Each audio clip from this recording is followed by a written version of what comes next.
Fala pessoal, tudo bem? Estamos começando mais um Grupo Lean Live e hoje o tema será sobre a origem do Lean.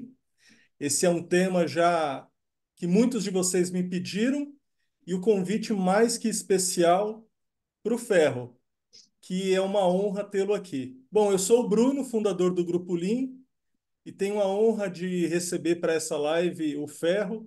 Ele é fundador e presidente do Conselho do Lean Institute Brasil e vai estar compartilhando com a gente algumas questões aqui que vocês podem ficar livres para colocar aqui no chat desde já. Eu vou lendo e na medida que a gente vai discorrendo a live, eu vou passando elas para o Ferro. Essa live está sendo gravada e depois a gente vai postar ela lá no nosso canal do YouTube. Ferro, obrigado por ter aceitado o convite, obrigado por estar aqui com a gente hoje num feriadão e gostaria que você se apresentasse para o pessoal que ainda não te conhece. Boa noite, Bruno. Boa noite a todos. É dia do trabalho, então vamos trabalhar, né? O nosso trabalho é esse, parte do nosso trabalho, eu acho que é discutir ideias e aprender coisas novas. Eu espero que seja uma noite útil para vocês, que a informação que eu vou fornecer para vocês possa ser útil na vida de vocês. Obrigado mais uma vez ao convite. Excelente. Bom, para mim é uma honra ter o Ferro aqui.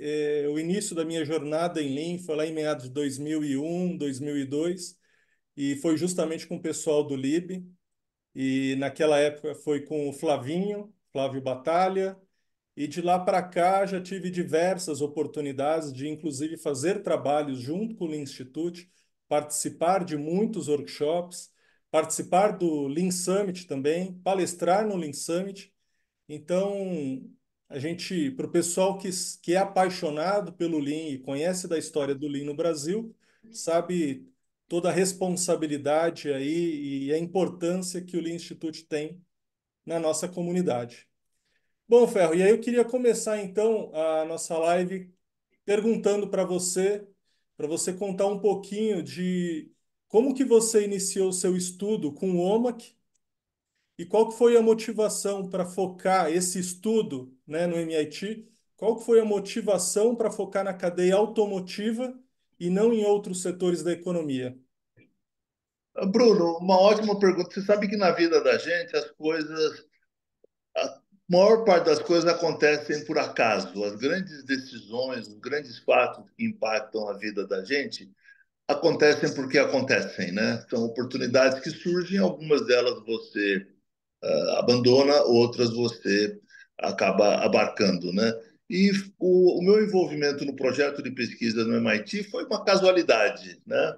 Eu tinha uma vida acadêmica, eu era acadêmico no Brasil, eu tinha feito mestrado, e o meu mestrado na Fundação Getúlio Vargas foi feito num contexto de uma pesquisa sobre pequenas e médias empresas. E eu acabei focalizando o meu estudo em pequenas e médias empresas de autopeça. E para entender pequenas e médias empresas de autopeça, você precisa conhecer o setor automotivo. Essa dissertação de mestrado virou um livro dentro dessa pesquisa, e o pessoal do MIT queria ter alguém na pesquisa que estudasse a indústria brasileira. Então, nesse sentido, eu estava fazendo doutorado, eu tinha interesse em ir para os Estados Unidos, eu estava um pouco querendo abrir um pouco meus horizontes, e dentre as várias possibilidades de estudar, uma delas era no MIT. E o MIT tinha tanto um professor que era uma especialidade em cultura organizacional, o nome dele é Edgar Schein, ele faleceu recentemente, e ele estudava cultura organizacional. Era um assunto que me interessava academicamente. Eu queria estudar, eu achava um assunto interessante. E o pessoal, o Jim Womack, falou: olha, eu tinha uma bolsa de estudos de uma fundação, da Fundação Fulbright nos Estados Unidos. O Jim falou: olha, venha, fica aqui um tempo, fica aqui um ano. Você pode se envolver com a pesquisa se você quiser. Se você quiser traduzir algum material que você tem sobre a indústria automobilística brasileira, você é bem-vindo. Mas o meu envolvimento no início era marginal, participava das reuniões e tal. E eu acabei me envolvendo muito com esse assunto, e acabei Uhum. gostando da pesquisa. E acabei ficando 3 anos. Aí o próprio Jim me Isso essa aí, financiou. era em qual época, Ferro? Qual Final, ano? nos anos 80, final dos anos 80. Eu fui para lá em 1988, Uhum. né? Então tava a pesquisa da máquina que mudou o mundo estava no meio, estava começando, né? Então a pesquisa, como é que surgiu o interesse na pesquisa sobre a indústria automobilística, Bruno e ouvintes? O MIT tinha uma tradição em estudos sobre a indústria automobilística. A escola de administração do MIT é a Sloan Management School, que é Sloan, é o Alfred Sloan, o cara que fundou, vamos dizer assim, a GM moderna, criou uma série de conceitos de administração novos e bancou a escola de administração do MIT. O MIT tinha feito vários estudos sobre a indústria automobilística, sempre com muito sucesso, digo, sempre com muita assertividade nos resultados das pesquisas deles. Aí algumas empresas, principalmente as americanas, estavam interessadas em entender o fenômeno japonês. Na época, Bruno, se falava muito na administração japonesa, que o Japão teria desenvolvido uma série de técnicas e ferramentas e conceitos novos e que estavam tendo muita capacidade competitiva a partir daí, né? Então essa era a pergunta fundamental, assim, o que está acontecendo com a indústria automobilística mundial e o que está acontecendo, por que a indústria japonesa está tendo tantas vantagens, né? Na época, só para lembrar, a indústria americana era dominante. GM, Ford, Chrysler dominavam o mundo. E algumas outras empresas europeias, como a Volkswagen, Mercedes, Citroën, Peugeot, Fiat, eram marginais. Quem dominava o mundo na época, GM e Ford principalmente, né? Uhum. E estavam perdendo espaço. Aí eles começaram a pesquisa, mas a pesquisa foi financiada por todo mundo. Os europeus financiaram, a própria indústria japonesa financiou, não as montadoras especificamente, mas a associação das montadoras japonesas também financiou. Então era uma pesquisa global, eles queriam que fosse uma pesquisa global para entender o que estava acontecendo no mundo automobilístico, né? E a pergunta básica era o que os japoneses têm de diferente ou de melhor que está levando à competição. Muita gente, Bruno, não conhecia o fenômeno Toyota. Na verdade, ninguém conhecia o fenômeno Toyota. A Toyota era uma empresa pequena, era uma pequena montadora. Eles tinham escrito um livro sobre o sistema Toyota de produção. O próprio Taiichi Ono escreveu o Toyota Production System na época. A tradução para o Brasil foi muito ruim, muito mal feita. Então, todo mundo que lia o livro não entendia nada, sabe? Até hoje, a tradução foi mal feita. E então foi isso que aconteceu. O MIT tinha interesse na indústria automobilística. Eu tinha feito uma dissertação de mestrado que tinha sido publicada num livro sobre a indústria automobilística e eu fui para lá, né? E Entendi. aí, né, Bruno? Aí a pesquisa começou a me interessar muito porque as descobertas foram sendo muito interessantes, né? É uma pesquisa empírica, como uma pesquisa acadêmica tradicional. Então, você pega um questionário, vai para o Gemba, vai entrevistar as empresas, levanta os dados, analisa e tenta entender o que estava acontecendo. E Então, quanto foi às essa a pesquisa. montadoras? Quantas montadoras foram envolvidas no estudo? Todas, inclusive as chinesas, todas. Onde Todas. tinha montadora de veículo, automóvel.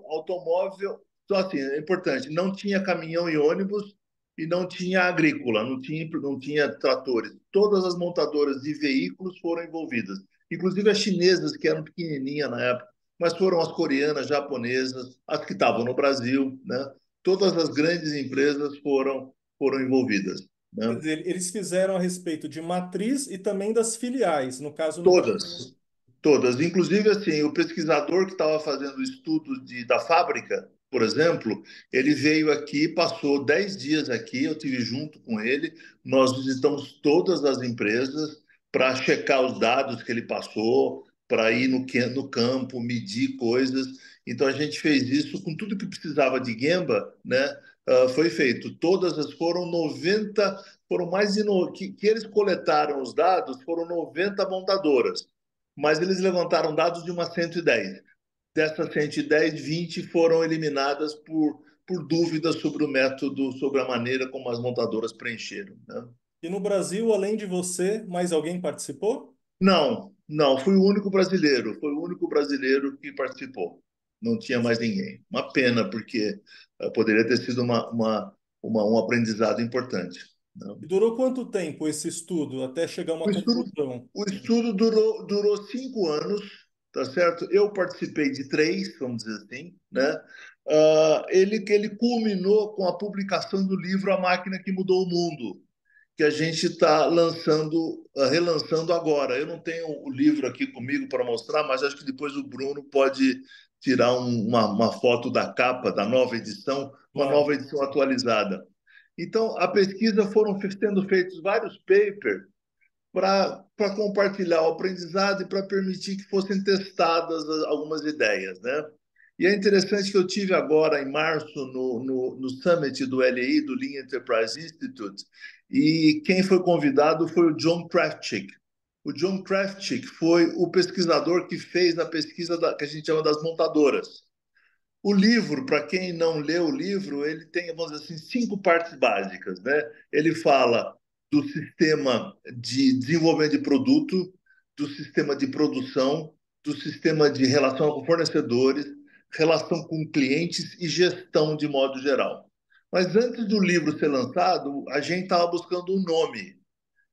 Como é que a gente vai chamar isso? Que a gente, quer dizer, que a gente, né, descobriu que não tinha um fenômeno japonês, mas tinha um fenômeno Toyota e que a Toyota tinha criado um novo sistema de gestão, uma nova maneira de pensar, completamente diferente de todas as outras, e que dava um resultado extraordinário. A vantagem competitiva de produtividade, qualidade, retorno de investimento da Toyota era espetacular, né? A gente não Mesmo nas podia dizer, japonesas. Mesmo nas mesmo japonesas. as japonesas. Se você, quem for olhar o livro ali, percebe uma sutileza, que é uma comparação de japonesas. E tinham assim, tinha uma japonesa que era boa em tudo, e tinham várias japonesas que eram piores do que as europeias, que eram as piores, por exemplo, né? Então não era um fenômeno japonês. Então, comparando, a Honda era a que mais se aproximava da Toyota, mas estava abaixo do desempenho. Você tinha Mazda, Nissan, Mitsubishi, Isuzu, Suzuki, Daihatsu, todas elas tinham um desempenho muito pior do que o desempenho da Toyota, né? E aí a gente estava buscando um nome, né, Bruno? Como é que a gente chama isso? Aí começamos a chamar de Toyota, né? Bom, a primeira reação foi, puxa vida, nós vamos chamar né, todas as montadoras pesquisando, dando dinheiro para uma pesquisa que vai promover a Toyota.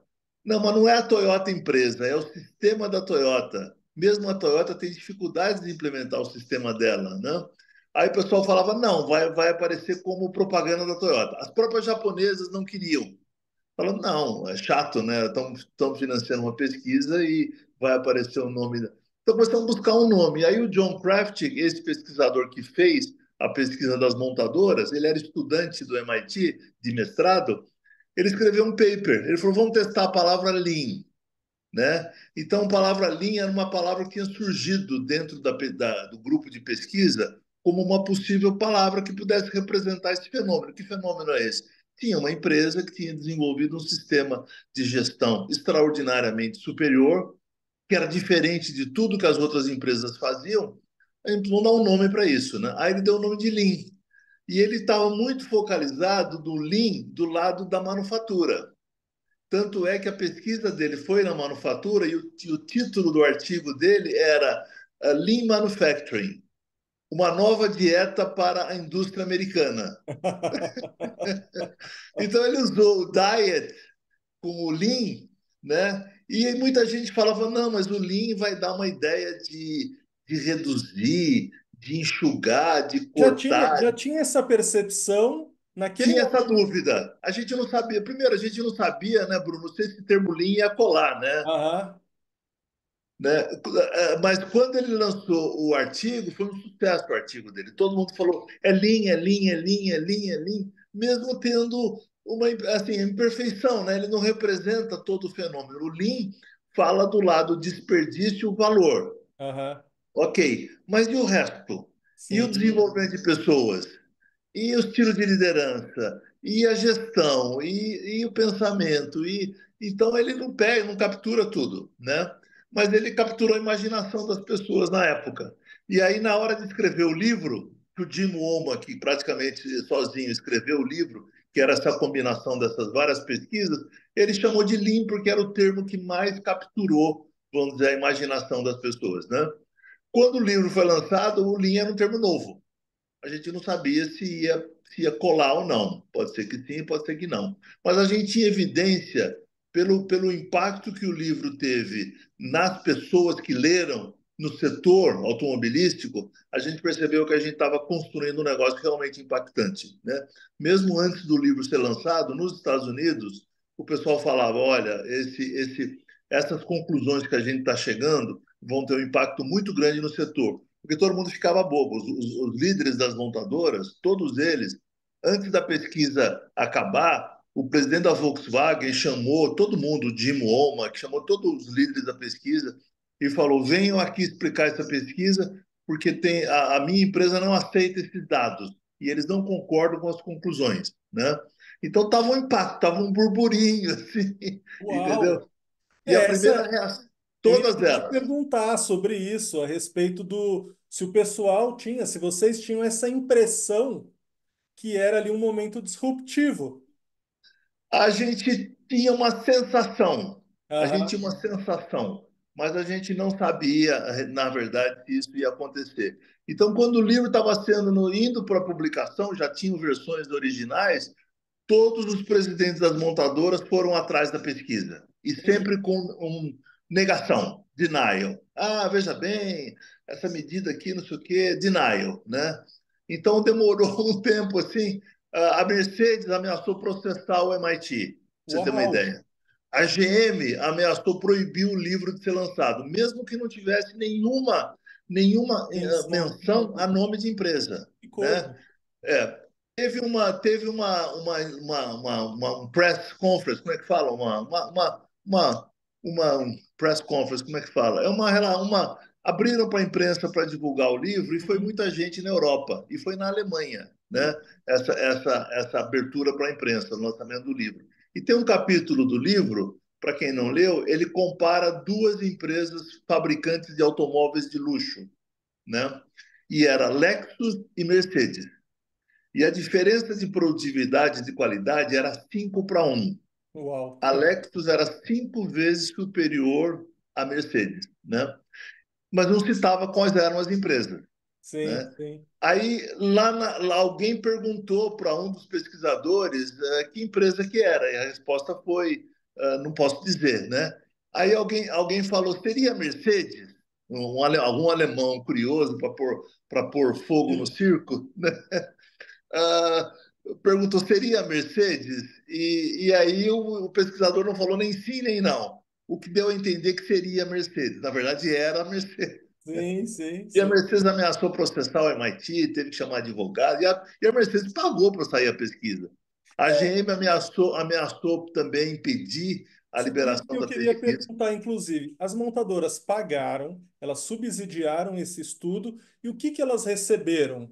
O que que elas Elas recebiam, receberam? elas recebiam, cada uma delas, Bruno, recebia um estudo detalhado, Tá? comparando a sua posição com a posição da média, com a posição das melhores do mundo. Então, cada uma delas recebia um diagnóstico muito bem feito. Então, por exemplo, as montadoras brasileiras, elas sabiam exatamente que posição que estavam. E, por sinal, as piores do mundo. Estavam as piores do mundo, em produtividade, em qualidade. Por exemplo, uma das coisas que teve um impacto muito grande no Brasil, Bruno, você não estava participando da época, foi a pesquisa sobre produto, sobre desenvolvimento de produto, né? Então, no capítulo desenvolvimento de produto, tinha lá uma série de indicadores para comparar o desempenho das empresas no desenvolvimento de produto. E um deles era Design Age. O que é Design Age? A idade de design, né? Então, mostra quão modernos são os carros que estão em circulação num determinado país, tá certo? Então, assim, se você tem um país que produz modelo muito antigo, você tem uma característica do país, né? Entre outros indicadores, né, Bruno? Por exemplo, tempo de desenvolvimento de um produto novo e uma série de Uhum. outros indicadores de desenvolvimento de produto. E eu estava lá em 1990, e eu ainda estava lá em Cambridge, e aí comecei a receber ligação de jornalista brasileiro. eu tinha escrito um paper sobre idade de design na indústria mundial. E aí eu mostrava que o Brasil era o país que produzia os veículos mais antigos do mundo, né? E aí o Collor estava em campanha e lançou aquela famosa história das carroças, Sim, né? sim, sim, E aí alguém, não sei quem, ficou sabendo desse estudo, né? E aí começaram a me ligar, falaram, que história é essa de carroça? Eu falo, não tenho a menor ideia de que vocês estão falando de carroça. Na época não tinha internet, não tinha sim. telefone, entendeu? Era outro momento no relacionamento, né, nas comunicações. Aí eu falei, não, tem um estudo aqui que mostra que a idade de design do Brasil é 5 vezes a média mundial. Quer dizer, nós Tá. estamos fazendo carros muito velhos. Então tinha Kombi, tinha Fusca. Chevette, tinha Uno, tinha carros muito antigos, quer dizer, eles foram projetados há muitos anos atrás. E o que significa isso? Primeiro, o cliente não tem, os consumidores não têm acesso a novas tecnologias. E depois é duro para produzir, carros que não foram pensados para ser fabricados, sabe? Tem manufaturabilidade. Então tinha uma série de implicações por que o desempenho da indústria brasileira era tão ruim. Uma delas era isso, os modelos eram muito antigos. E a indústria brasileira, na época, era fechada. Tinham Uhum, 3 empresas. Tinha a Auto Latina, que era a fusão da Ford com a Volkswagen só no Brasil, Fiat e GM. uhum. Só. Não tinha mais ninguém. O resto, e nem a possibilidade de importar. Só com o governo do Collor é que começaram as importações. Não tinha importação. Então, o desempenho nosso era péssimo. Então, a gente tinha carro ruim, velho, com problema de qualidade e caríssimo. Caríssimo, porque não tem competição, as empresas põem os custos lá em cima, as margens lá em cima, os impostos altíssimos, a indústria não tinha futuro. Inclusive, um dos papers que eu escrevi foi um paper de estratégia para a indústria automobilística, que E era esse, abrir, que era ser mais competitivo, etc. e esse paper que você escreveu foi antes do estudo com o OMAC? Foi junto, foi em Ah, foi paralelo. junto, foi em Foi paralelo. junto. Tá. Cada pesquisador ia escrevendo alguns papers e isso, no final, o Jim condensou tudo isso no livro só, na máquina que mudou o mundo. Ô Ferro, naquela época você falou que você era acadêmico, mas você também você tinha alguma empresa de consultoria? Não, Você já não apoiava tinha, as empresas? não tinha, Bruno, não tinha, nem tinha interesse, para falar a verdade, né? Eu era Aham, acadêmico tradicional. Quando eu perfeito. voltei para o Brasil, em 90, 91, eu ajudei a traduzir A Máquina que Mudou o Mundo. E escrevi um capítulo para edição em português, né? Uhum, E aí, quando demorou um ano, 2 anos, para as indústrias, as montadoras mundiais acordarem, tá? No Brasil, a mesma coisa. Quando eu escrevi o meu paper falando da necessidade do Brasil abrir para a competição internacional, as montadoras queriam me jogar pela janela. Eu fui na Anfávia apresentar isso e os caras me jogaram pela janela. Nós por quê? não precisamos de abertura. Por quê? Não precisamos de abertura, a nossa indústria é boa, nossa indústria é competitiva. Eu falei, não, os dados mostram aqui, não, veja bem e tal, né? Então houve uma reação muito forte nos primeiros anos. Depois passaram alguns anos, por exemplo, e a estratégia das montadoras era combater a abertura, era Sim. ir contra a política de abertura. Passaram alguns anos que eles perceberam que não tinha jeito, aí eles me contrataram. Aí eles falaram: você não quer ajudar a indústria a transformar? Eu falei: eu posso ajudar, mas uma das coisas importantes é abrir para a competição, abrir para o investimento estrangeiro. Né? E foi uma das coisas que aconteceu. E aí eu participei da Câmara Setorial da Indústria Automobilística, em 92, por aí. Então, uma nova política brasileira que surgiu de 92 para frente, né, com abertura, foi tudo fruto desse estudo e desse convencimento das empresas que não tinha como continuar daquele jeito. Isso aconteceu, né, Bruno, não só no Brasil, mas no mundo inteiro. As montadoras todas começaram a acordar. GM, Ford, Chrysler, Volkswagen, Fiat começaram a acordar. A empresa Naquela, que a nessa empresa que época, ah, pode falar. não, a empresa que bancou, que bancou não, eles cobraram incessantemente a publicação da máquina em português foi a Fiat. A Fiat ia fazer um evento com 500 fornecedores e queriam comprar 500 livros para distribuir para os 500 fornecedores. Isso em 93, tá certo? A FIA estava com uma nova política de relacionamento com os fornecedores, atraindo os fornecedores para Minas na época, e eles deram o livro, eles queriam que, assim, deram o livro daquele jeito, né, Bruno? Tá aí o livro, leia e aplica isso, tá bom? Se E a vira. gente vem, e a gente vem cobrar a redução de custos daqui a um ano, tá bom? Ô Ferro, você vai se lembrar, naquela época tinha algum estudo que ele se propunha a fazer a mesma coisa? Tinha algum paralelo semelhante a esse estudo que foi feito? Eu quero dizer assim, tinha algumas linhas concorrentes para explicar o que os japoneses estavam fazendo para chegar na conclusão que era a Toyota, ou isso de fato estava correndo sozinho? Estava correndo totalmente sozinho, Bruno, totalmente sozinho. Na verdade, no meio acadêmico, essa pesquisa incomodou muitos acadêmicos, tá Uhum. certo? Teve um grupo de pesquisadores franceses que não concordavam com a pesquisa, porque a Renault e a Citroën eram muito boas, né? Tudo bem, você acredita, né? E aí eles lançaram um grupo para depois que acabou o grupo do MIT, o grupo de pesquisa do MIT continuou. O Jim Oma que saiu, mas eles continuaram, mas perdeu um pouco, né? Perdeu um pouco o gás, vamos dizer assim, né? Sim, E sim. aí teve um grupo de pesquisa que dizia que não tinha Toyota, que não tinha vantagem nenhuma, e que eles começaram a fazer estudos de caso para mostrar que existe uma variedade de modelos de gestão e de produção. E todos eles são igualmente válidos, entendeu? Então Sim. eles queriam dizer que não tem um sistema melhor. O sistema linha aí não é verdade, não explica e tal. E aí começaram a fazer um monte de estudo de caso, passou, sei lá, 20 anos fazendo estudo de caso para mostrar que a Volkswagen era diferente da Fiat, que era diferente da BMW. De verdade, são diferentes, mas todas elas estão copiando a Toyota nos últimos 30 anos. Eu queria entrar num assunto sobre a fundação do Leido e também do Lib, mas antes disso, trazendo à memória daquela época, quando a gente fala hoje de Lean, ok, o trabalho foi brilhante que foi feito, continua sendo feito e ele está sendo propagado pelo mundo inteiro. Ok, não é mistério para ninguém. Mas naquela época, quando as pessoas queriam fazer gestão do negócio, o que estava em voga?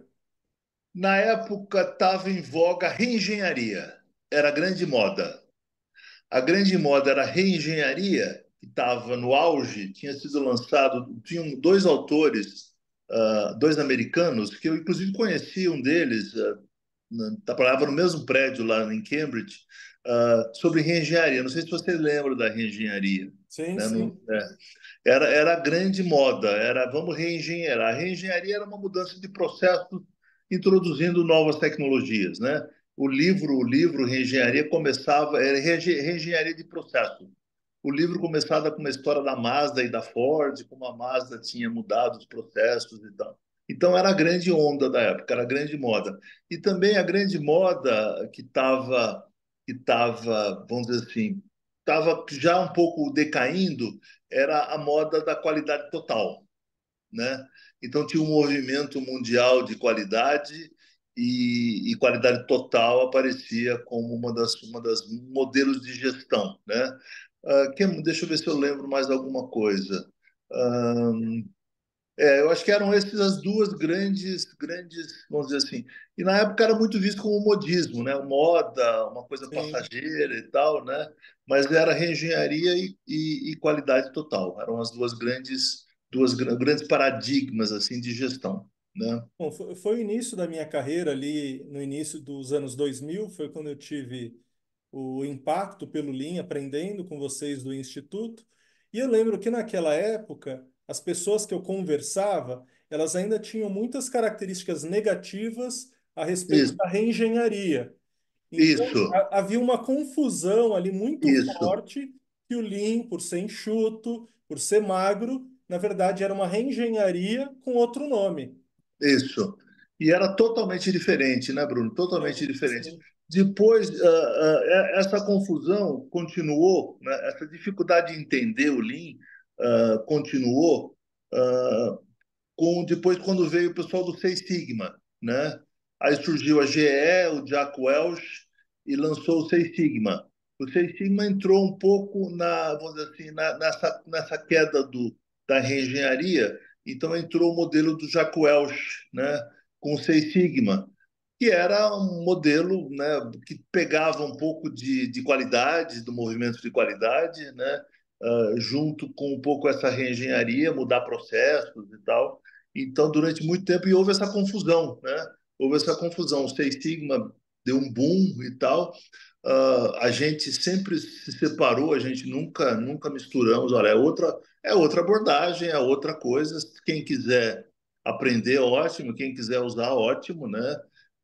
Cada empresa é livre para fazer, mas a gente nunca misturou. Aí teve gente que misturou Lean com Seis Sigma, aí ficava Lean Seis Sigma, aí depois ficava Lean Sigma, e a gente ficou assim assustado com essas confusões. Não, deixa rolar, né? Você não consegue dizer, Sim, não adianta você falar, não faça isso, né? Não faça isso, faça aquilo, né?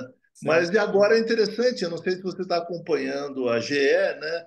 Depois do Seis Sigma, veio a GE mudou para Lean Seis Sigma, com o novo presidente depois do Jack Welch, e entrou um novo, e agora o atual presidente da GE, vocês podem ver no YouTube, na internet, vocês conseguem, o nome do presidente é Larry Culp, né?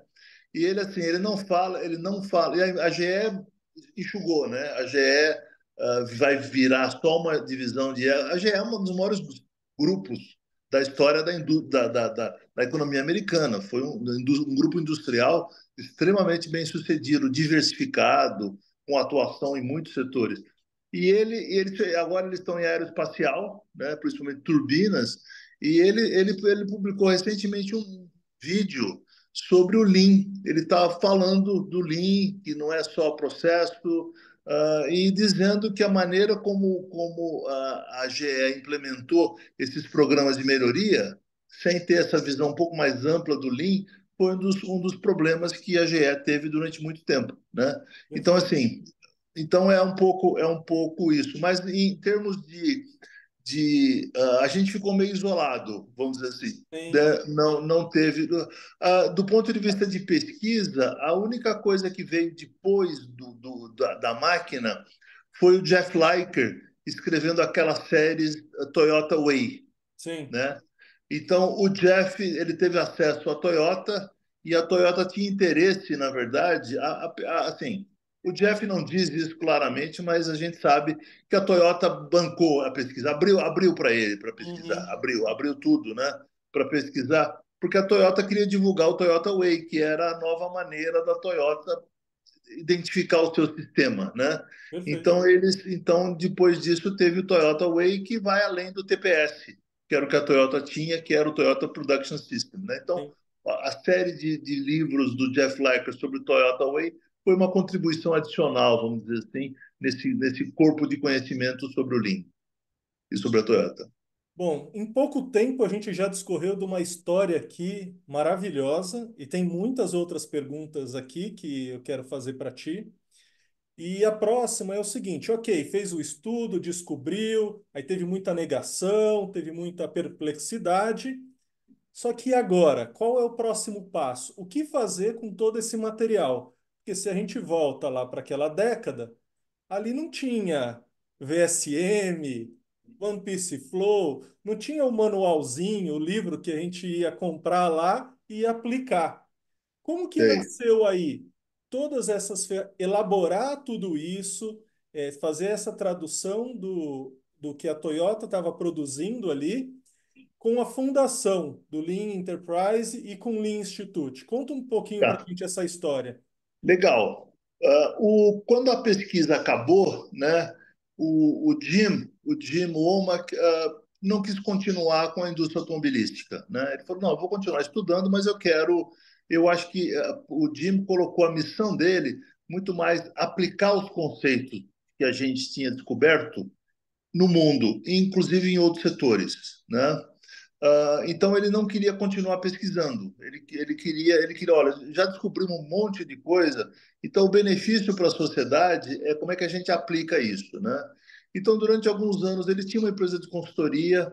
Ele tentava trabalhar isso dentro do MIT, né? Olha, o próximo passo seria tornar isso prático. O MIT não, o próximo passo é ver a próxima pesquisa, né? É só que é um pouco. Então ele não conseguiu encontrar um local. O Jim foi trabalhar com as montadoras, todas as montadoras convidaram o Jim para trabalhar. Algumas empresas fora do setor automobilístico, uma delas foi a Boeing. Então a Boeing contratou o Jim Womack, o Alan Mulally, que era o presidente da Boeing na época, né? Contratou o Jim começou a fazer um trabalho, escreveu um relatório negativo com a Boeing, falou: isso aqui vai ser um desastre, vocês não têm condição de competir, tá uma porcaria. Né? Fez um relatório mostrando: olha, com esses conceitos da Toyota, vocês estão atrasadíssimos, vocês estão fora dessa brincadeira, né? E até que ele foi demitido, porque todo mundo falava: não, nós somos ótimos, nós somos a maior empresa do mundo de aviação, nossos aviões são maravilhosos, papapá, papapá, né? Isso só E, acontecia naquela época, né, Ferro? Hoje não acontece mais isso. e aí ele foi demitido pelo Alan Mulally, que depois virou presidente da Ford e que depois liderou uma transformação Lean na Ford nos anos 2000 e pouco, né? Então foi isso. Aí o Jim, preocupado com isso, né, o Jim escreveu o Lean Thinking depois, né? E a ideia do Lean Thinking era mostrar: olha, essas ideias que foram criadas pela Toyota podem ser aplicadas em qualquer empresa, em qualquer setor. E aí ele deu vários exemplos ali, né, de empresas que estavam aplicando. A Porsche, na Alemanha, fez uma transformação muito interessante na época, e outras empresas. E aí ele falou, e aí ele veio para o Brasil, né, eu convidei ele para vir para o Brasil para lançar o livro em português, o Lean Thinking, que é traduzir por mentalidade enxuta. Hoje eu traduziria por Lean Thinking, mas tudo bem, na época, né? E aí ele falou: olha, eu tô assim, eu achava que todo mundo ia aplicar essas ideias rapidamente e todo mundo ia vencer, porque, puxa, esse negócio funciona, isso aqui tem um resultado extraordinário, né? E mesmo sabendo que a máquina que mudou o mundo não era um livro de técnicas, de ferramentas, ele não vai te ensinar a fazer nada. É um livro analítico. Você pega uma série de dados, explica a causa da diferença no desempenho de fábricas e de empresas e só. Ele não é um guia como. Aí ele falou: olha, nós precisamos criar o conhecimento. Esse conhecimento da Toyota, que eu achava que era uma coisa simples e óbvia, não é tão simples e óbvio. Então, nós precisamos criar alguma maneira de disseminar isso. Aí ele criou o Lean Enterprise Institute nos Estados Unidos, né? Aí ele falou: estou criando um instituto nos Estados Unidos, uma entidade sem fins lucrativos, não vai ser uma empresa de consultoria, não vai ser uma universidade, mas vai educar o mundo para essas ideias, vai ajudar essas ideias a se tornarem prática. E o primeiro livro que ele lançou foi o Learning to See, que foi o Value Stream Mapping, entendeu? Uhum. Então ele estimulou muito o John Shook e o Mike Roder. O John era da Toyota, e aí ele tinha dúvida: será que eu estou tirando um segredo da Toyota, né? Tirou, mas ele pediu, vamos dizer assim, pediu ajuda para a Toyota. Posso lançar isso? Posso divulgar isso? Uma coisa interna da Toyota? E eles falaram: não, não tem problema nenhum, é bom para o mundo conhecer isso, né? Aí o Mike Roder, que era um engenheiro que estudava na Universidade de Michigan e que se interessou pelo assunto, eles escreveram o Learning to See, que é o Aprendendo a Enxergar o Value Stream Mapping. E aí a ideia, então, seria traduzir, transformar esse conhecimento da Toyota, interno da Toyota, num conhecimento prático que pode ser aplicado por qualquer empresa. Então, aí surgiu o LEI, e aí logo depois eu falei: Jim, é essa a ideia, é isso que eu quero. Na universidade eu acho que eles não têm abertura para isso, não têm interesse nisso, eu não tenho mais interesse em continuar na universidade, cansei. Eu tinha uma empresa de consultoria, falei: consultoria não é o que eu quero fazer. Eu trabalhava com as montadoras, né? Eu falei: não quero fazer consultoria desse jeito, né?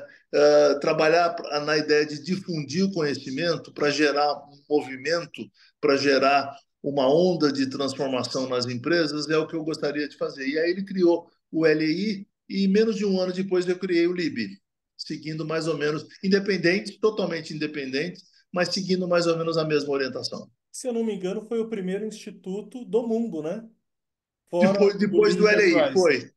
foi o primeiro instituto Foi o do mundo, primeiro do mundo. fora o Lean Enterprise. Tanto é que depois que eu montei o instituto, que a gente começou a ter um certo sucesso, ele me pediu para ajudar outros países, né? Então eu fiquei uns 5, 6, 7 anos ajudando a criar outros institutos. Então eu ajudei a criar instituto na Espanha, na França, na Holanda, na Itália, nos Austrália. Então, eu ajudei a criar a Turquia, a primeira onda de institutos, além do Brasil, eu acabei me envolvendo, ajudando o Jim nessa missão, né? Mas nós Perfeito. somos o segundo, nós somos o primeiro do mundo, além do LEI, né? Depois do LEI. Ferro, e no primeiro ano que fundou o LIB, já teve o Lean Summit ali com o Tavares na Mercedes? Foi no primeiro ano? Isso, né? O primeiro summit que eu fiz, Bruno, foi antes do Instituto. Ah, foi antes? Foi antes do Instituto, foi para aproveitar a vinda do Jim para cá, Uhum. né? Então, eu convidei o Jim para o lançamento do livro em português, né? E convidei algumas outras empresas. Tinham, acho que, 100 pessoas na Câmara Americana, algum interesse. A Delphi, na época, estava começando a transformação Lean dela. Tinha Uhum. separado da GM e Sim. estava começando, né? E foi assim, foi legal, interessante, mas assim, o Jim falou, você me desculpe, mas com isso você não vai gerar interesse nenhum. Com esses casos, com esses exemplos, não tem nada aqui de Lean, não tem nada, não tem. Falei, puxa vida, como é que a gente faz? Nós precisamos arrumar um exemplo, né? E a Toyota, na época, a fábrica da Toyota lá em São Bernardo, era uma fábrica antiga, fazia o bandeirante, né? E tinha lá muitos conceitos interessantes, mas não era sexy, entendeu? Sabe? Você tirava a Toyota tinha lá prensas de 100 anos atrás. Quer dizer, o fantástico da prensa de 100 anos é que ela ainda funcionava e ainda não vazava óleo, quer dizer. Mas quem que entenderia isso? Quem que ia falar, puta, que genial, olha como os caras mantêm o equipamento deles, né? O pessoal ia falar, pô, mas que coisa antiga, que coisa, né? E aí eu, não, eu, aí eu falei, bom, a minha missão então era achar um caso, né? E aí dos vários casos que eu tinha na época que eu estava investigando, eu descobri a Mercedes. Eu descobri a fábrica de eixos da Mercedes, né? E eu fiquei impressionado, mas como na época eu achava que eu sabia alguma coisa, mas quanto mais eu sabia que eu não sabia nada, eu falei, opa, peraí, será que esse é um bom exemplo? Me pareceu um bom exemplo para mim, para os Uhum. meus olhos ignorantes, né? Aí eu convidei o John Shook. Falei, John, vem aqui. Ele estava acabando de lançar o Aprendendo a Enxergar, o Value Stream Mapping, né? Ele estava acabando de escrever. Falei, olha, venha, eu arrumo umas empresas para você testar o livro, para ver se essa ideia do livro funciona, e eu vou te levar numa empresa, na Mercedes, que parece que é um caso interessante, né? Aí levei o John na Mercedes e outras empresas também, e ele falou, olha, a Mercedes a fábrica de eixos está num nível de desempenho e de sofisticação das práticas muito parecida com as fábricas boas da Toyota. Então eu falei, bom, e aí eu fiz o primeiro summit dentro da Mercedes. A Sim. Mercedes abriu as portas, né? Então ela tinha um auditório que cabiam 200 pessoas, e foi o primeiro evento. E aí foi dentro da Mercedes, não só porque a gente fazia uma visita, tinha um auditório que tinha as apresentações, né? E depois tinha visitas e workshops práticos, né? E aí foi um choque, né, Bruno? Porque o pessoal ia na linha de montagem da Mercedes e perguntava: cadê as peças, né? Cadê os motores? Cadê os eixos? Cadê as peças? Não tinha, né? Então tinha um sistema just in time, as peças vinham do eixo, vinham do motor, as peças vinham dos fornecedores. Então assim foi um negócio meio chocante assim, né? Tanto é que tem empresa do competidora da Mercedes que veio me procurar depois para dizer que aquilo devia ter sido uma fraude, que no dia da visita eles tinham Uau. escondido todas as peças. Você não Estilo pode fazer auditoria. Não pode fazer caminhão sem peças. Sim, mas você está vendo saindo os caminhões com peças ali, não estava saindo caminhão sem peças. Mas cadê as peças do lado da linha? O conceito tradicional era pilhas e pilhas de material que ia até o teto do lado da linha, entendeu? Sim, E ali você tem uma linha limpa, com todo o sistema just-in-time funcionando, com excelente nível de qualidade e tal. Então sim, foi o primeiro evento assim que o pessoal falou, opa, peraí. Mas também teve no começo, né, o denial, a negação, sim. peraí, não é bem assim e tal, e até que aos pouquinhos as empresas foram mudando, né? E ali começou o Lean Summit e hoje é o maior evento Lean do mundo, né? Eu acho que é, viu, Bruno? Eu acho que é, porque a gente focaliza no Lean. Tem alguns eventos nos Estados Unidos que são muito grandes. Tem um evento Mas a da respeito só sobre Lean, não? só de Lean, não tem É. nenhum evento, não. Não Ah, sim, tem, é o não maior do tem mundo. no maior Sim. do mundo. Tem um evento da American Manufacturing, tem um evento de uma Interamericana que junta AME, né? 4, 5 mil Famoso. pessoas, mas é sobre tudo. É sobre Sim, tudo. É sobre sim. Lean, sobre Six Sigma, o que tiver, né? E é Então, até sobre Lean é interessante o você maior falar evento. isso para pegar um gancho para a próxima pergunta, que é o seguinte: para o Instituto, o Lean ele está restrito ao TPS ou ele incorporou outros elementos que a Toyota não necessariamente utiliza? Não, olha, é uma boa pergunta, Bruno. O TPS foi o sistema da Toyota para manufatura, para produção, tá certo? Mas ele é um sistema tão genial, é um conceito tão genial, tão interessante, que dentro da Toyota, muita gente usava o TPS para falar de gestão, como sinônimo de gestão. Porém, na Toyota, uma coisa menos conhecida, e aí tem a ver com o nosso futuro, menos conhecida da Toyota, é o sistema de, por exemplo, de desenvolvimento de produto da Toyota, que, na minha opinião, é mais poderoso do que o sistema de produção. É onde tudo começa. É a definição, quando a gente fala de valor e desperdício na fábrica, a definição de valor e desperdício começa na prancheta dos engenheiros ou na tela dos engenheiros, tá certo? Para dar uma modernizada no nosso discurso. Então, a Toyota nunca articulou o seu sistema de gestão, eles nunca articularam o sistema de desenvolvimento de produto, a não ser mais tarde, com o Toyota Way. Então, o Toyota Way foi uma maneira que o Mr. Show, que era o antigo CEO da Toyota e que foi importante na articulação do TPS, ele falou: não, o sistema de gestão da Toyota não é só o TPS, é um sistema mais amplo, que aí eles chamaram de Toyota Way, né? Que é muito parecido com o que tem, mas é mais amplo e tal. O que aconteceu com o Lean foi que vários grupos, várias indústrias, vários negócios se apropriaram do Lean de uma maneira particular. Dá um exemplo para você, o software, né? Então, todo mundo sabia há 15 anos atrás que o desenvolvimento de um projeto de software era um pesadelo. Você sabia que ia demorar 5 vezes o tempo previsto, ia gastar 5 vezes mais, ia ficar ruim no final. E tem que começar tudo de novo, né? Então, o pessoal de software se juntou e falaram: puxa vida, tem esse negócio do Lean aqui que serve muito para a fábrica. Como é que se aplica ao desenvolvimento de software? Não estão produzindo nada material, não estão produzindo carro, não estão produzindo ferro, não estão produzindo móveis, não estão produzindo eletrodoméstico, computadores, estão produzindo software. Como é que a gente faz, né? E aí surgiu o Manifesto Ágil, que vocês devem conhecer há 12, 13 anos atrás, que era a maneira como esse grupo de praticantes de gestão capturou o Lean e trouxe o Lean para a sua realidade, Uhum. né? Então, o ágil não foi uma descoberta da Toyota, não foi a Toyota que fez, e não foi uma cópia da Toyota, foi uma adaptação, né? E isso, Bruno, eu podia dar centenas de exemplos aqui, que em vários setores, em várias atividades de negócios, né, essas ideias foram sendo adaptadas, foi feito um aprendizado, né, e foi traduzidos para essa realidade. Então, assim, o TPS é um conceito restrito à manufatura e principalmente manufatura de bens físicos, né? Muita gente fala que é muito para a produção em grandes volumes, em série, né?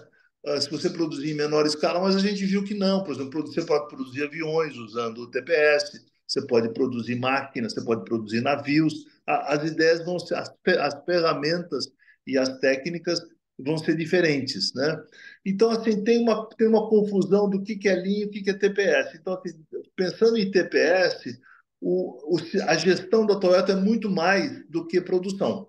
Muito mais do que produção, né? Muito mais do que o TPS, embora seja um conceito genial. Quem não conhece ainda, dá uma olhada, que é uma sacada genial, articulação de peças muito importantes. Falar, por exemplo, falar de peças, né? Para quem não conhece o TPS, ele tem dois pilares, né? E um pilar que está muito na moda agora, com esse fracasso da Boeing, com os problemas de qualidade da Boeing, é o Jidoka, né? A Boeing é uma empresa, como eu falei para você, aplicou todos os conceitos da Toyota, mudaram, inclusive passaram a trabalhar num conceito de montagem, de fluxo contínuo, trabalharam em linha de montagem, logo a Embraer copiou, a Airbus copiou isso que a Boeing fez, foi ensinado para a Boeing por consultores da Toyota, por os caras os melhores, os caras que trabalharam diretamente com o Taiichi Ono, né? Então, assim, o TPS focaliza em Toyota Production System, né? Tem uma série de outras ideias da Toyota que vão além disso. E tem uma série de setores, saúde, por exemplo. Saúde é uma outra realidade, né? É uma outra necessidade. As ideias do TPS funcionam em grande parte, mas tem muitos espaços, muitas coisas que eu preciso outras abordagens. Por exemplo, todo o trabalho intelectual, conhecimento, né? Tudo que precisa disso, o TPS não é exatamente a melhor resposta, a melhor maneira de trabalhar com isso. A Toyota, como eu falei para vocês, tem uma série de ferramentas do LPPD, do Lean Product and Process Development, que é o desenvolvimento de produto, que são geniais e que as pessoas não conhecem ainda, né? A Toyota nunca divulgou isso, eles talvez tenham dificuldades de divulgar, eles talvez não queiram divulgar isso, eles são super fechados, como eles desenvolvem produtos. Aí realmente aí é uma coisa que a Toyota tem forte, mas o resto do mundo conhece pouco ainda, né? E tem muitas coisas novas que a Toyota, por exemplo, a Toyota está tendo que sair atrás de toda essa integração software e hardware. Uhum. Eles não avançaram muito nisso. Então, por exemplo, se você pegar a Tesla, tirando o carro autônomo e o carro elétrico, que são outras coisas, mas o software, entendendo o carro como tendo um elemento de informação muito importante, eles ficaram para trás. Eles fizeram uns estudos da Tesla, há uns 4, 5 anos atrás, da Toyota, e percebeu que toda a parte de software deles estavam muito atrás. Toda a parte eletrônica de bordo e de desenvolvimento de software estavam atrás, né? E tem um monte de gente fora da Toyota que pegou essas ideias e aplicou, e a Toyota não percebeu. E eles reconheceram que isso aconteceu também porque eles são um pouco fechados, né? Eles não estão muito Uhum. abertos ao que acontece fora. Quer dizer, em outras palavras, podem vir novas descobertas para o mundo Lean conforme a Toyota se abrir para ensinar, principalmente nessa parte de desenvolvimento de produtos. Isso, uma parte. E outra parte é na medida em que o mundo todo teste com essas ideias, aprenda essas ideias e faça experimentos de melhoria, é muito possível que muitas melhorias vão surgir. Então, durante muito tempo, né, Bruno, todo mundo, principalmente o setor automotivo, vivia um catch-up com a Toyota. A Toyota estava aqui e o resto estava aqui. Então, todo mundo estava assim, a Toyota continuava melhorando. Só que a velocidade, a aceleração da curva de aprendizado dos outros foi muito mais intensa. E a Toyota segue melhorando e segue na frente em muitos aspectos, né? Então essa distância diminuiu muito hoje em dia. E isso faz com que muitas empresas comecem a experimentar coisas novas, né? Perfeito, perfeito. E podem passar a Toyota nesse sentido, né? A Toyota sempre foi uma empresa muito conservadora em termos de tecnologia, não que ela esteja fechada a tecnologia, mas eles são muito cautelosos, eles não gostam de testar coisas em alta escala que eles não conhecem. Então, Uhum. eles querem trabalhar com tecnologias dominadas, né?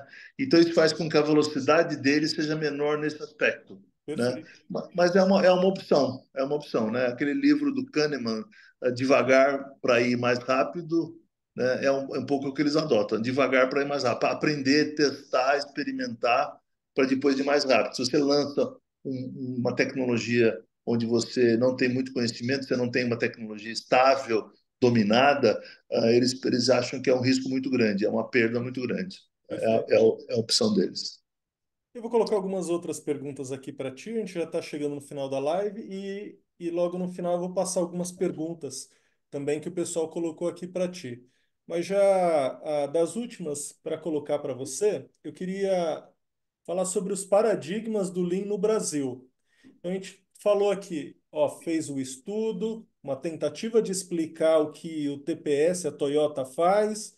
Aí depois a gente encarou aqui um mercado onde falava sobre reengenharia, falava sobre os CCQs e falava sobre os modelos de gestão diversos. E aí começou uma curva de aprendizado. Vamos falar de Brasil. Do brasileiro aqui, ele começar a aprender sobre essa novidade. Ok.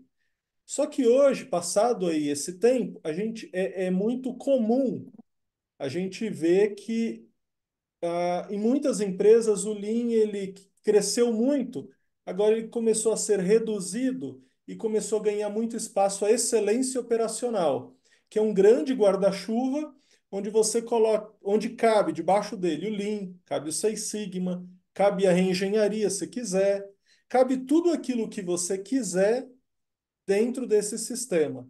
E o que é o que as empresas estão fazendo? Você acha que é um paradigma aí para o Lean de reconquistar, de reevangelizar para conquistar um espaço que ele perdeu ou não? Não faz sentido isso. De fato, ele está crescendo, mas numa velocidade talvez não tão rápida quanto a gente esperava. Então, essa é uma ótima pergunta, mas é difícil responder porque a gente não tem muitos dados sobre isso, né? Eu não sei. Eu tenho algumas empresas que eu visito, que eu conheço, né? E posso, portanto, não tenho uma capacidade de generalizar isso, né? O que eu vejo do lado do Lean, né? É assim, durante essa bolha que você falou, essa explosão que teve, foi muito a Lean visto como um conjunto de ferramentas e muito ferramentas de operação, né? Essa bolha foi isso. Quando se falava que o Lean é uma transformação mais ampla, né? Eu não sei se vocês conhecem o modelinho do John Shook, o Lean Transformation Framework, né? Então, tudo começa com o que é valor para o cliente e que problema você quer resolver.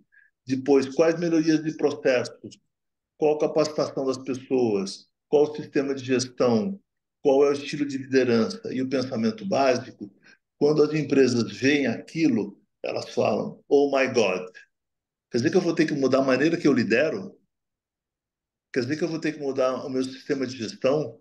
Quer dizer que eu vou ter que mudar o meu pensamento básico? Não é só fazer mapeamento de processo, não é só criar uma célula de produção, não é só botar quadro de gestão visual do lado da fábrica, é mais do que isso. Então, assim, isso assusta, porque não é uma transformação simples, não é uma transformação rápida e não é um quick fix, entendeu? Contrata aí um cara, manda ele transformar, chama um grupo de melhoria aí e eles vão transformar a empresa. Eu não tenho nada a ver com isso.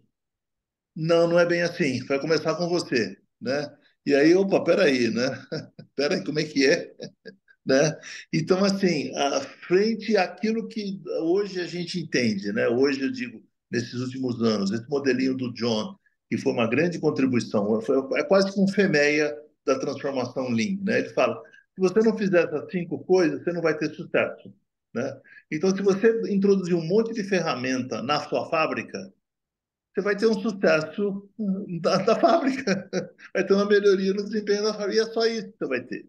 Você não vai ter uma mudança na cultura, você não vai ter uma mudança na liderança. Isso pode ou não gerar uma transformação mais ampla, né? Então, assim, as empresas, muitas empresas não entenderam isso ainda. E quem entendeu acha que é muito difícil. Por exemplo, você pega aí a direção das empresas, né? O cara fala: peraí, mas eu vou ter que fazer um esforço de mudança meu? mas eu estou preocupado com o meu próximo cargo, sabe? Eu vou mudar logo. Então, sabe, esse momento de carreira, carreira rápida, o cara quer subir, quer ir para lá Eu e cheguei até tal. onde eu cheguei fazendo o que eu fiz, E, né? além disso, um conservadorismo natural, né? Então, assim, tem essa falta de entendimento do que é o Lean ainda é muito grande. Então, se você fala, tem alguém que chama excelência operacional e põe o Lean ali, primeira coisa que eu vou dizer, não entendeu nada do que é Lean. Que Lean não tem a ver com operações, entendeu? Não é. Excelência, tudo bem, o que é excelência? Eu não sei direito o que é isso. Eu vejo, né, muita pessoa, excelência, excelência é uma coisa boa, não é uma coisa ruim, né? Legal também, mas eu não sei, é a mesma coisa que linha. O que é linha? Eu não sei. Depende de como você define. Então, se você falar que excelência operacional, nesses termos, que é melhorar a operação, ter uma operação boa, e botar o lean ali embaixo, eu diria que não entendeu o que é lean, né? Agora, o resto eu não sei. O resto Perfeito. eu não posso dizer, né? Eu tenho percebido vários nesses últimos 24 anos, vários movimentos e ondas, né? Eu vi primeiro um movimento de todo mundo querendo colocar XPTO Production System, ABC Production Isso, System. isso, Depois veio um movimento e aí era os LPOs, né? Lean Promotion Office, Lean Promotion isso, Officer. Aí depois veio os gerentes Lean. Aí depois eu vi um outro movimento de melhoria contínua. Não, a gente está falando, tudo é melhoria. Depois isso, tudo é excelência. E hoje eu tenho visto muito Sistema Integrado XPTO, que é um outro movimento, e nesses movimentos de fato cabem tudo. E uma das definições que eu tenho visto muito amplamente pelo Brasil no mercado é que, poxa, o Lean, a base é o 5S, né? A base tem que fazer VSM, a base tem que fazer gestão à vista. Em nenhum momento a gente está falando sobre pessoas, isso, sobre a liderança, isso, sobre isso, desafiar o respeito ao fornecedor e todo aquilo que o sistema TPS nos isso. proporcionou, né? É. O É, TPS, se você pegar o TPS, Bruno, tem ali embutido, né, vários elementos de, por exemplo, a hora que fala de Kaizen, a hora que fala de melhoria, a hora que fala de standard work, isso tudo tem muito a ver com estabilidade na base, tem a ver com pessoas. Não está explícito ali. Então, o TPS não tem um modelo explícito de liderança e de desenvolvimento das pessoas e de gestão. Ele não tem esse modelo explícito, né? uhum, Mas é uma referência. Então, o que eu quero dizer é o seguinte: tem muito esse nosso modelinho, o do John Suki, né? Ele mostra que, e é um negócio assim, eu acho extraordinário. Depois que eu vi esse modelo do John, eu falei, puxa vida, é isso aqui mesmo. É um sim. FEMEA. Ele fala, se você não fizer essas 5 coisas, você vai ter um sucesso parcial, né? Uhum. E eu vejo isso o tempo todo. Eu vejo isso Boeing, por exemplo. A Boeing, durante muitos anos, copiou o TPS, contratou os melhores consultores do TPS, mas não mudou cultura, não mudou valores, não mudou crença, não entendeu o sistema TPS, porque não entendeu que um pilar é o Jidoka. O John Sugar acabou de escrever um artigo sobre a Boeing. A Boeing vocês devem estar acompanhando com uma série de problemas de qualidade Sim. seríssimos, assim, né? E falando, não, o pilar do TPS é Just in Time e Jidoka, entendeu? E aí, só que eles não entenderam que o Jidoka vai, não é só na produção, é no desenvolvimento do produto. Aquilo que eu falei para você, é no desenvolvimento de produto. Eu preciso começar a desenvolver um produto que, na hora que eu produzo, eu não cometa erros. Então, eu garanto a qualidade antes de começar a produção. Eu garanto a qualidade lá no fluxo inicial, no desenvolvimento do produto, né? Então, tem Perfeito. uma série de ignorâncias, uma série de aprendizados ainda sobre o que é esse sistema, o que é o sistema Lean, o que é o sistema da Toyota. E aí fica assim, desculpa a franqueza, é joguinho de palavras, assim, né? Chama isso de excelência, chama isso não sei do que, chama isso não sei do que, mas não muda essencialmente. Na minha opinião, o problema não é achar um termo diferente, é Perfeito. entender os gaps que nós temos na aplicação dessas ideias. E nós temos muitos gaps ainda, coisas que a gente não faz e que a gente precisa fazer, né? Muito bom. Vou para a última pergunta e depois eu vou ler algumas aqui do que o pessoal postou. Bom, a última é a pergunta de praxe, né? O que que você vê sobre o futuro do Lean? Inclusive, com essa crescente da inteligência artificial? Ah, o... Boa pergunta. A gente poderia gastar bastante tempo ou menos, vamos gastar menos, na verdade, né? Eu acho que a gente, uma das coisas do Lean como um movimento, né? Como um conjunto de pessoas que quer disseminar esse conjunto de práticas, né? Foi às vezes uma preocupação de não ter uma centralização. São ideias que vão sendo aplicadas por todo mundo e cada um aplica do jeito que quiser, né? Então, assim, é uma maneira budista de pensar, né? Não sei se alguém é religioso, mas se você pensar no budismo, o budismo é o seguinte: você faz o que você achar. Tem alguns princípios básicos, mas você se vira, você vai se virando e desde que você siga esses princípios básicos, está legal. E depois vem as igrejas mais hierárquicas, como o catolicismo. Não, se você quiser ser católico, você tem que seguir, tem que fazer isso, tem que fazer isso, tem que fazer isso, tem que fazer isso, tem que fazer isso. Então, o Lean, quer dizer, o Jim Womack, o Schuch, esse pessoal que criou esse conceito, eles sempre foram muito mais budistas do que católicos. Meu, se vira. Eu não vou criar uma unidade em Cambridge ou em Londres que vai dizer isso é Lean, isso é não Lean. Excelência não pode. Seis Sigma não pode. Nunca houve essa preocupação, entendeu? De criar uma coisa monolítica e tal, que é contra o Lean. O Lean é aprendizado. O Lean é conhecimento, o Lean é experimentação, né? Então, isso que vai acontecer. Muitas vezes a gente esqueceu, né? Não deu atenção devida a essas outras coisas. Por exemplo, a transformação digital, muita gente negligenciou. Isso é mais um barulho, é mais. E não é verdade, né? Algumas empresas se preocuparam com isso.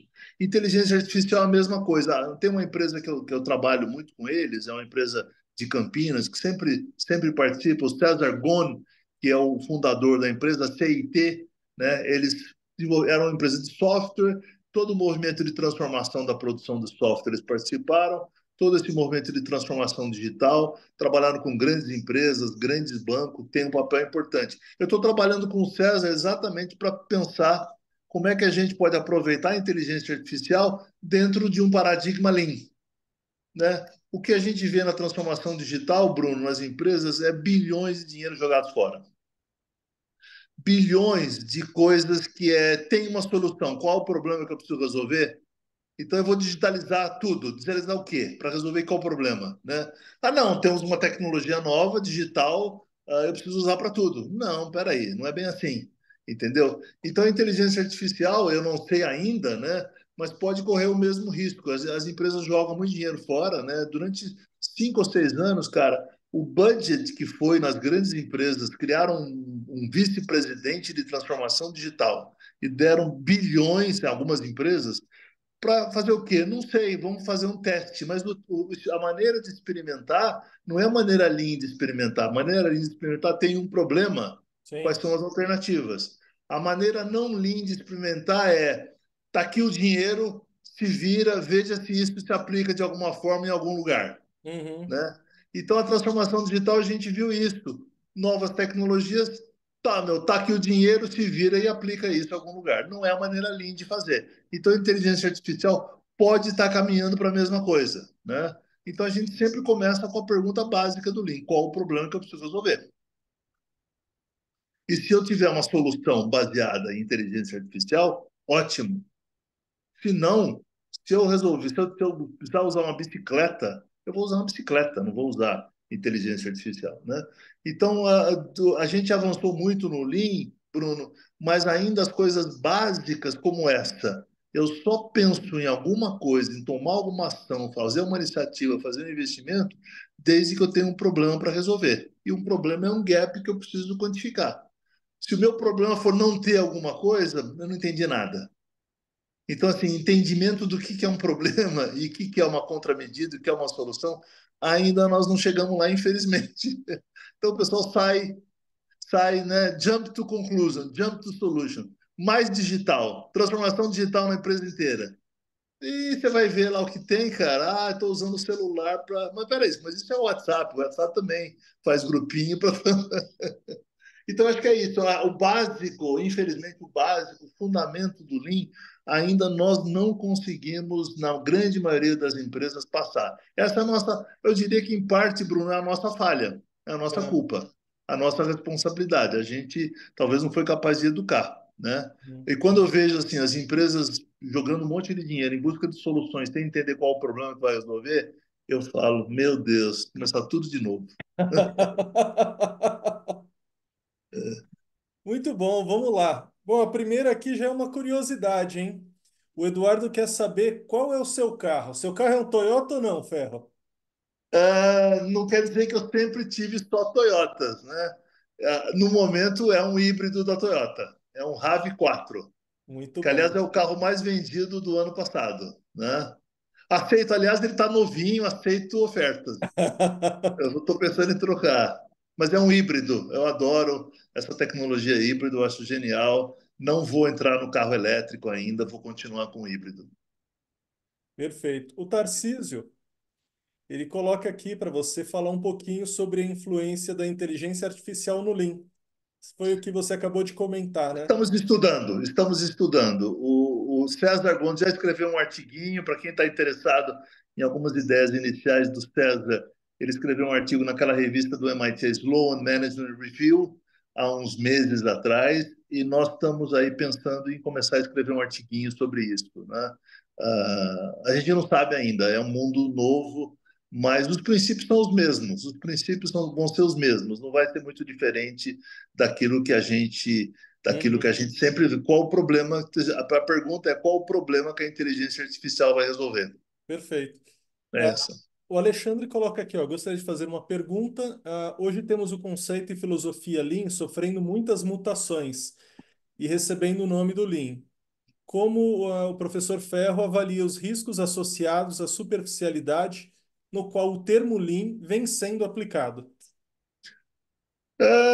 Lógico que é preocupante. Quem que perguntou? Como é? É o Alex- Alexandre, isso. Alexandre, é uma ótima pergunta. Como eu falei, esse conceito nosso de não ser católico, não ter o Papa, entendeu? O que é o modelo católico? Tem um Papa que diz: isso pode, isso não pode. Isso é pecado, isso não é pecado. Se você usar isso, você vai ser excomungado, né? Não temos esse conceito. É mais assim, vamos testando, vamos aprendendo, vamos indo. E assim, conceito superficial, eu acho que com o tempo as pessoas vão aprender a diferença de um entendimento mais profundo e de um entendimento mais profundo. Eu não sei como fazer isso, além de trabalhar mais do que a gente já trabalha, se esforçar mais para divulgar isso do que a gente já faz, né? Mas é um risco e é uma situação que acontece o tempo todo, fruto desse modelo de aprender, é um modelo aberto de aprendizado, né? E de testes constantes. Mas tem muita gente que acha que fazendo uma coisa mais hierárquica resolveria. Não resolveria também. É um risco e é uma situação no mundo real que a gente tem que enfrentar. Perfeito. Tem mais alguma coisa que está saindo do forno aí que o mundo Lean tem aprendido da Toyota e que você tem notícia, Ferro? Não, isso Você não é mais, comentou sobre o isso não é, digital, né? Mas tem mais isso, alguma coisa? isso não é preocupação nossa, entendeu, Bruno? Acho que a Claro. gente tá no momento que tem tanta coisa saindo de tantos lugares que a Toyota não é mais a única fonte de aprendizado. Como eu falei para vocês, hoje eles reconhecem vários gaps que eles tiveram ao longo desses anos, né? Uhum. Então, eles também estão aprendendo, também estão reconhecendo os gaps deles, né? Então, eu não vejo assim como nada revolucionário saindo nem do forno da Toyota e nem do forno de ninguém, né? Tem vários movimentos interessantes. Tem um movimento nos Estados Unidos, eles vão fazer uma conferência agora em junho em Detroit, que é uma tentativa de discutir esses temas de futuro com quem tem algum tipo de liderança e responsabilidade nisso, né? Então vai ter uma conferência pequena para umas 200 pessoas e vai ter gente da Toyota, vai ter gente de universidade, vai ter gente de empresas, vai ter gente do LEI. Então, eles estão discutindo isso para ver quais são os próximos passos, até para minimizar um pouco esses, vamos dizer, desvios que a gente tem tido. Como é que a gente faz? Com gente que aplica Lean e fala que isso é Lean quando não é bem isso. Como é que a gente Sim, faz com isso, né? sim. Então, essas coisas todas a gente tá preocupado e está tentando atuar. Então, tem essa conferência de junho e eles vão tentar sugerir algumas coisas para alinhar um pouco melhor no futuro, né?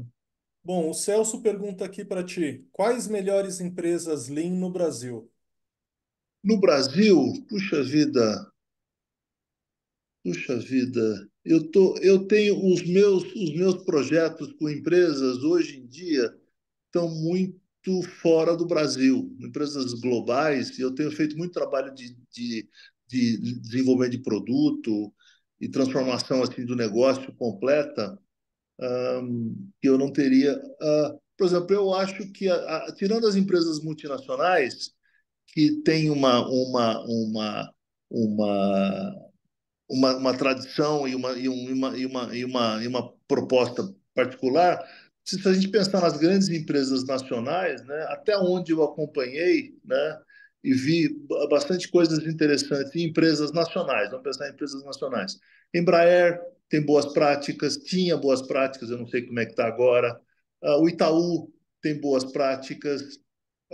Quem mais? A Vale tem boas práticas de Lean. Então, para dizer de três empresas grandes, das 10 maiores empresas, 20 maiores empresas, né, eu vejo essas. Todas as grandes empresas brasileiras, de capital brasileiro, têm tido algum esforço de Lean. Né? Quais são as melhores, Bruno? Eu confesso para você que eu não teria condições Uhum. de julgar. Né? Eu dei dois, três exemplos de empresas que têm se esforçado, que têm avançado muito. O Itaú, por exemplo, fez uma transformação espetacular, eu achei espetacular. Fiz alguns trabalhos com o Itaú recentemente, alguns anos atrás, 2, 3 anos atrás, 3, 4 anos atrás, e gostei da pegada deles. Eu achei muito interessante como a liderança se comprometeu e o que eles fizeram lá. A Embraer vinha numa pegada boa, depois passou por uma série de turbulências na gestão, né? Agora eu não sei como é que eles estão. E a Vale vinha com uma pegada muito boa também há alguns anos atrás. Então eu não posso. Eu estou dando três exemplos que eu conheço, mas eu não saberia dizer essas são as melhores empresas de Lean no Brasil. Não, eu não teria essa condição de dizer para você. Não teria. É isso, Ferro. Muito obrigado. Grande prazer ter você com a gente O aqui. prazer todo meu, Bruno e pessoal. Foi muito legal. Se o pessoal quiser fazer contato contigo, você quer deixar o site, alguma notícia do Lean Institute? Pode entrar, manda alguma coisa para mim. Eu não tenho como, mas deixa eu ver se eu posso escrever. Não, mas Meu você e-mail pode é muito falar, fácil. você pode É falar também. ferro@lean.org.br. Perfeito. Porque Quiser depois mandar alguma nota. vai publicar no YouTube e aí o pessoal não tem acesso ao chat. Tá bom, tá bom. Mas olha, quem te querer pegar já, eu botei aqui no chat o meu e-mail, que é muito fácil, ferro@lean.org.br. E dentro do site do Lib tem disponibilidade do livro, a segunda edição na máquina que mudou É o mundo. verdade, Bruno. Desculpa, eu tô com o livro, eu não estava com o livro aqui na minha frente agora, mas o livro saiu essa nova edição do livro, ela tem algumas atualizações. A pesquisa em si a gente manteve um pouco intacta, né? Porque é um livro clássico, então você não vai ficar mudando, mas assim tem uma introdução diferente, tem uma conclusão diferente, né? Então tem uma atualização no livro A Máquina que Mudou o Mundo que foi lançada essa nova edição. Excelente. Muito obrigado, Ferro. Obrigado para o pessoal que esteve aí com a gente. Sucesso para todos. Um abraço. Boa continuação da semana para vocês. Tchau, tchau. Um Até. abraço, gente. Até. Até mais.